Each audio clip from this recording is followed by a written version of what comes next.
దానివల్ల స్కూల్ రాసుకోండి, ఆ స్కూల్ వాళ్ళకి ఇన్ఫర్మేషన్ సరిపోతుంది. దానివల్ల ఒక అది best name school name English medium high school ఆ స్కూల్ వాళ్ళకి ఇన్ఫర్మేషన్ ఇస్తే సరిపోతుంది. అన్న నెక్స్ట్ నుంచి ఈ అమ్మాయి అయిపోయిన తర్వాత నెక్స్ట్ ఒక అమ్మాయి అయిపోయిన తర్వాత అబ్బాయి. పెద్దలకు, విద్యావేత్తలకు, ముఖ్యంగా కార్యక్రమ నిర్వాహకులకు నా హృదయపూర్వక నమస్కారాలు. ఆపరేషన్ సింధూర్ గురించి నేను కొత్తగా మాట్లాడుతున్నది ఏమీ లేదు.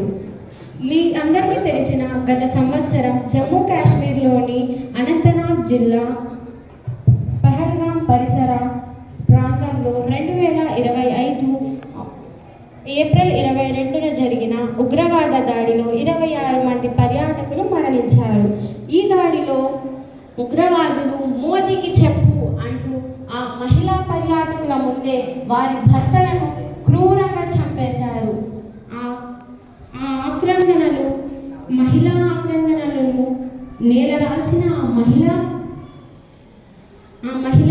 చేపట్టి ఉలిక్కి పడేలా సమాధానం ఇచ్చింది.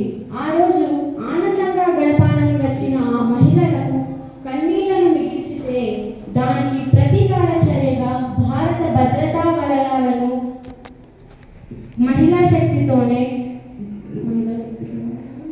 సమాధానం ఇచ్చింది. సోఫియా ఖురేషీల నేతృత్వంలో కొనసాగిన ఈ దాడులు కొనసాగాయి. వ్యోమికా సింగ్ ఒక సిక్కు సమాజానికి చెందినవారు మరియు ఈ సోఫియా ఖురేషీ ఒక ముస్లిం సమాజానికి చెందినవారు. వాళ్ళిద్దరూ ఆ దాడి చేయడం వల్లనే ఆ ఆపరేషన్ సింధూర్ సక్సెస్ అయిందని చెప్పారు. మన ప్రధానమంత్రి నరేంద్ర మోదీ గారు దాంట్లో ఏం చెప్పారు అంటే, సైనిక రంగాలను సెల్యూట్ చేశారు.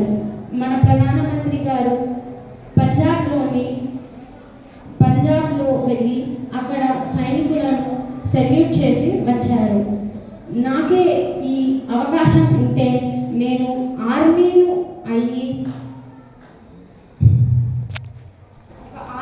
కమాండర్ అవుతాను. జై బోలో భారత్ మాతాకి జై. 7వ తేదీ 2020వ సంవత్సరంలో పహల్గాంలో జరిగిన ఉగ్రదాడులకు ప్రతిషేధ భారతదేశం చేపట్టిన ఒక శక్తివంతమైన మరియు వ్యూహాత్మక మిలిటరీ ఆపరేషన్. ఏప్రిల్ 22వ తేదీ 2020వ సంవత్సరంలో పహల్గాంలో జరిగిన ఉగ్రవాద దాడులకు ఇది ఒక ప్రతిస్పందనగా చేపట్టబడినది. ఈ దాడిలో పాకిస్తాన్ వాళ్ళు పర్యాటకులను లక్ష్యంగా చేసుకొని వాళ్ళలో అక్కడ ఉన్న జనంలో పురుషులను మాత్రమే వేరు చేసి వారిని మతం అడిగి మరీ చంపేసింది. ఆ దాడిలో 6 రోజుల క్రితమే వివాహమైన జంటలు కూడా ఉన్నారు.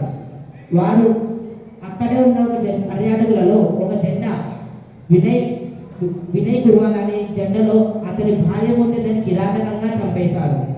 ఆ దృశ్యాన్ని చూస్తూ అతని మృతదేహం వద్ద వినిపిస్తున్న అతని భార్యని ఆ దృశ్యాన్ని చూసి కంటనే పెట్టని మనుషులు లేడు.